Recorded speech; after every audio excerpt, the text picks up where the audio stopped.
ஜெயலலிதா உயிரோடு இருந்தவரை, ஜெயலலிதா திடகாத்திரமாக ஆட்சி கட்டில் அமர்ந்தவரை நீட் தேர்வுக்கு மறுப்பு சொல்லிட்டே வராங்க.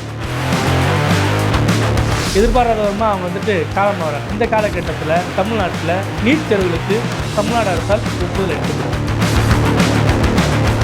நல்ல மதிப்பெண்கள் பெற்றிருந்தும் நீட் தேர்வை கிராக் பண்ண முடியாதனால உச்சநீதிமன்றம் வரை சென்று போராடியும் தன்னுடைய இன்னுயிரை மாய்த்துக் கொள்ள வேண்டிய நிலைக்கு தள்ளப்பட்டார் அரியலூர் அனிதா.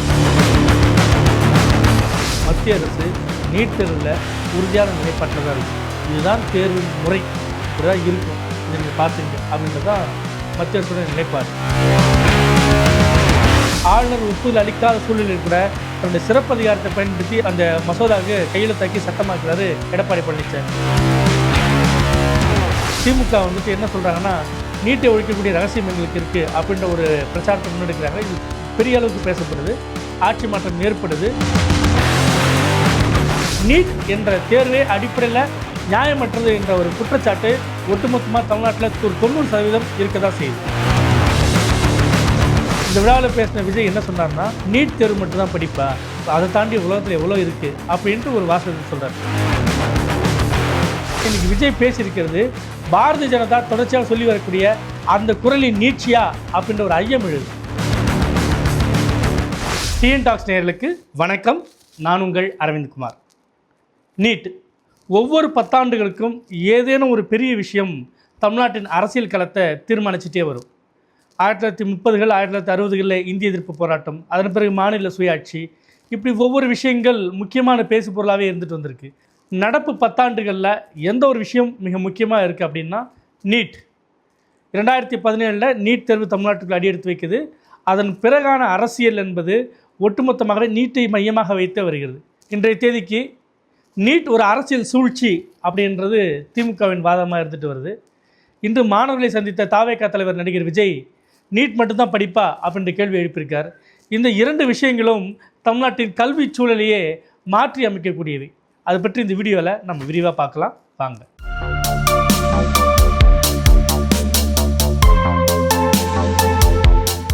தமிழ்நாட்டில் 12ஆம் வகுப்பை முடித்தவர்கள் உயர்கல்விக்கு செல்வதற்கு முன்பு ஒரு நுழைவுத் தேர்வு இருந்தது. அதன் பிறகு 12ஆம் வகுப்பில் கிட்டத்தட்ட 1ஆம் வகுப்பிலிருந்து 12ஆம் வகுப்பு வரைக்கும் பாடுபட்டு பிள்ளைங்க படிச்சுட்டு வராங்க. அந்த மதிப்பெண் அடிப்படையில் மட்டும்தான் மாணவர் சேர்க்கை உயர்கல்வியில் இருக்கணும் அப்படின்னு தமிழ்நாடு அரசு முடிவெடுக்குது. சமச்சீர் கல்வியை கொண்டு வராங்க. அதன் பிறகான உயர்கல்வி மாணவர் சேர்க்கை என்பது அவர்கள் 12ஆம் வகுப்பில் பெற்ற மதிப்பெண்கள் அடிப்படையிலேயே இருந்துட்டு வந்தது.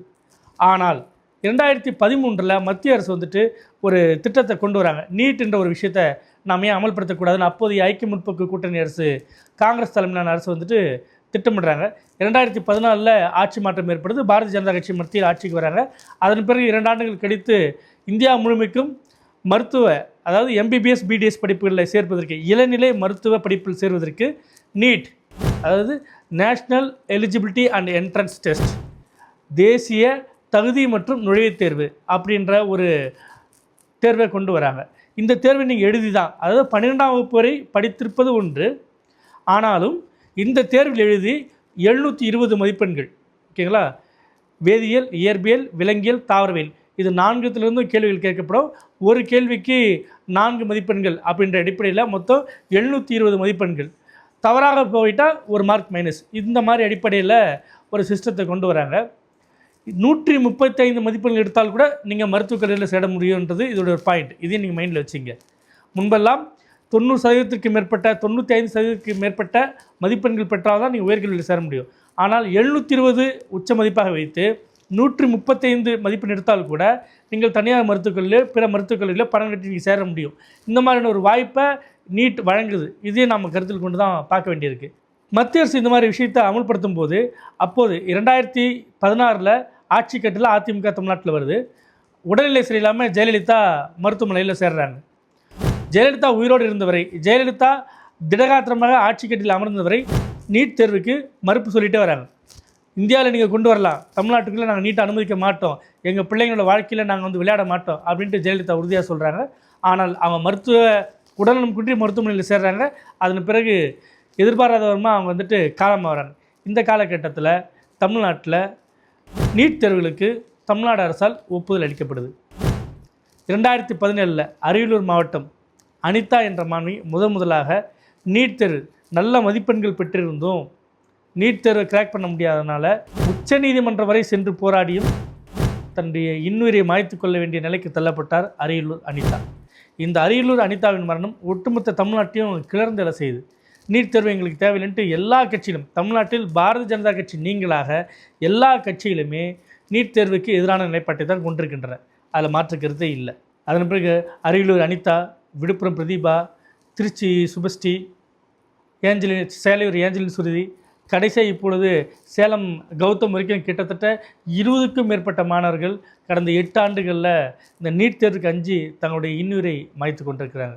அந்த பிள்ளைகளை பெற்று வளர்த்து அவங்க கண்குளிரை பார்த்து இவங்க வளர்ந்து பெரியாள் ஆகிறத பார்த்தா அந்த பெற்றோருடைய மனநிலைமையிலேருந்து கொஞ்சம் யோசிச்சு பாருங்கள். அவர்கள் எவ்வளோ வேதனைப்பட்டிருப்பாங்க. தன் பெத்த பிள்ளையை ஒரு தேர்வுக்கு அஞ்சு இறந்து போகக்கூடிய ஒரு சூழலுக்கு தள்ளுறோமே அப்படின்றது எவ்வளோ ஒரு கொடுமையான விஷயம். ஆனாலும் கூட மத்திய அரசு நீட் தேர்வில் உறுதியான நிலைப்பாட்டில் தான் இருக்குது. இதுதான் தேர்வு முறை, இப்படி தான் இருக்கும், இதை நீங்கள் பார்த்துங்க அப்படின்றது தான் மத்திய அரசுடைய நிலைப்பாடு. 2017 தமிழ்நாட்டுக்குள்ளே நீட் வந்துட்ட பிறகு நீட் தேர்வுலேருந்து விலக்கு கோரி நீதிமன்றத்தில் மனு தாக்கல் செய்யப்படுது. உச்சநீதிமன்றம் வரை தமிழ்நாடு அரசு இந்த போராட்டங்களை முன்னெடுக்குது. அப்போதும் அதற்கான விடிவு பிறக்காத காரணத்தால் முந்தைய அதிமுக ஆட்சியில் அப்போதைய முதலமைச்சர் எடப்பாடி பழனிசாமி என்ன பண்ணுறாருன்னா 6ஆம் வகுப்பிலிருந்து 12ஆம் வகுப்பு வரை அரசு பள்ளியில் படித்த மாணவர்களுக்கு 7.5% இடஒதுக்கீடு அப்படின்ற ஒரு ஸ்கீமை அவர் திட்டத்தை கொண்டு வர்றார். ஆளுநர் ஒப்புதல் அளிக்காத சூழலில் கூட தன்னுடைய சிறப்பு அதிகாரத்தை பயன்படுத்தி அந்த மசோதாவுக்கு கையெழுத்தாக்கி சட்டமாக்குறாரு எடப்பாடி பழனிசாமி. இதன் மூலம் கிட்டத்தட்ட ஒரு 400 மாணவர்கள் மருத்துவக் கல்லூரிகளில் அரசு பள்ளியில் பயின்ற மாணவர்கள் கிராமப்புறங்களை சேர்ந்த மாணவர்கள் மருத்துவக் கல்லூரியில் சேரக்கூடிய ஒரு வாய்ப்பு உருவாச்சு. இதை நம்ம மறுக்க முடியாது. ஆட்சி மாற்றம் ஏற்படுது.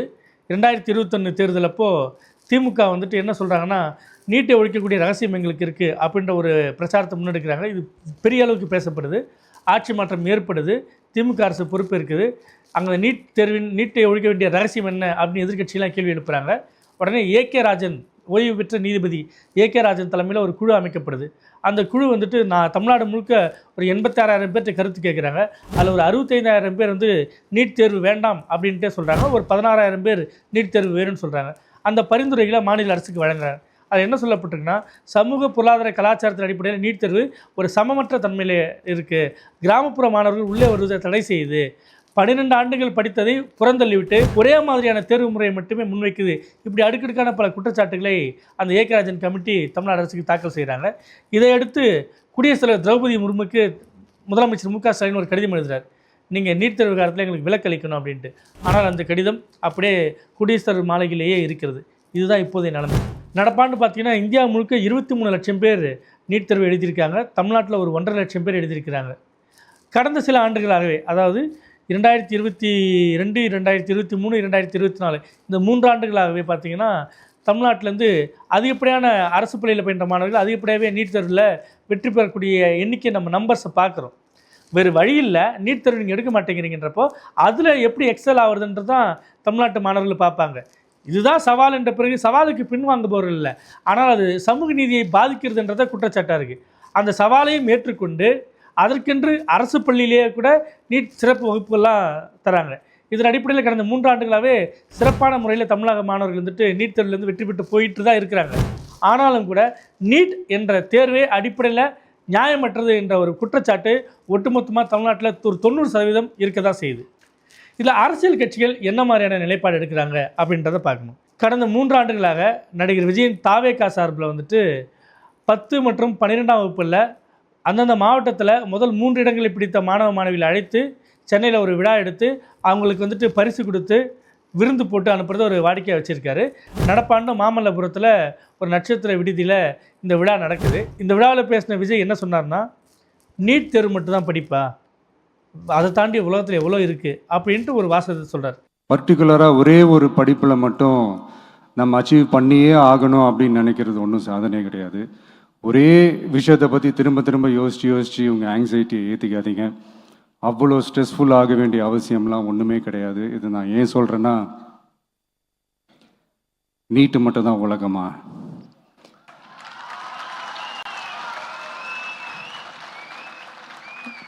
நீட்டை தாண்டி இந்த உலகம் ரொம்ப ரொம்ப பெருசு. அதில் நீங்கள் சாதிக்க வேண்டியது பல விஷயங்கள் இருக்குது.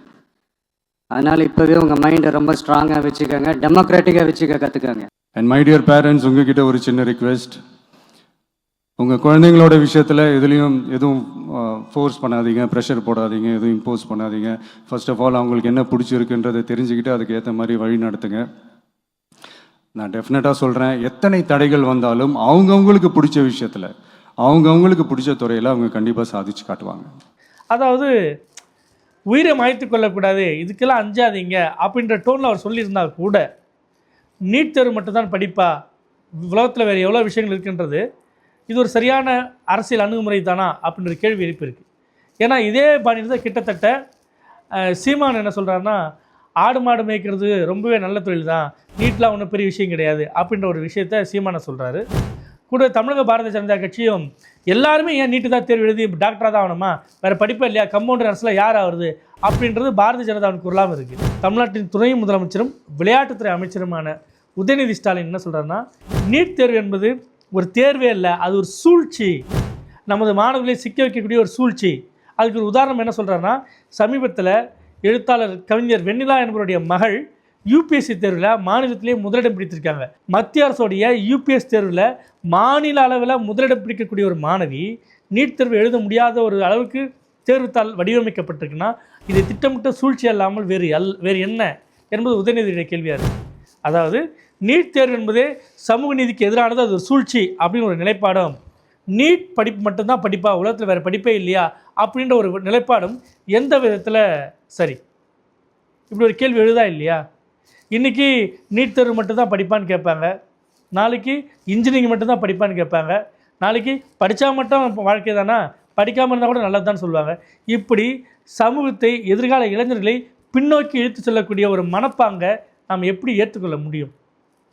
ஒரு தேர்வு முறை சரியில்லை, மாணவர்கள் மத்தியில் ஒரு அச்சம் ஏற்படுது, அவங்க அதனால் தங்களுடைய உயிரியை இழக்கிறாங்க அப்படின்ற போது அந்த தேர்வு முறையை மாற்றுவதற்கான ஒரு வேலையை தான் அரசியல் தலைவர்கள் செய்ய வேண்டுமே தவிர, அதற்கு மாற்றாக சாய்ஸஸ் சொல்கிறது, இதுக்கு பதிலாக இது இருக்குது, இந்த டிபார்ட்மெண்ட்டில் வேறு டிபார்ட்மெண்ட் எடுத்துக்கலாம் சாய்ஸஸை சொல்கிறது வந்துட்டு எந்த விதத்திலும் ஒரு சரியான தலைவருக்கு அழகாக நான் நினைக்கல. அந்த வகையில் பார்த்தீங்கன்னா இன்றைக்கி விஜய் பேசியிருக்கிறது பாரதிய ஜனதா தொடர்ச்சியாக சொல்லி வரக்கூடிய அந்த குரலின் நீட்சியா அப்படின்ற ஒரு ஐயம் எழுது.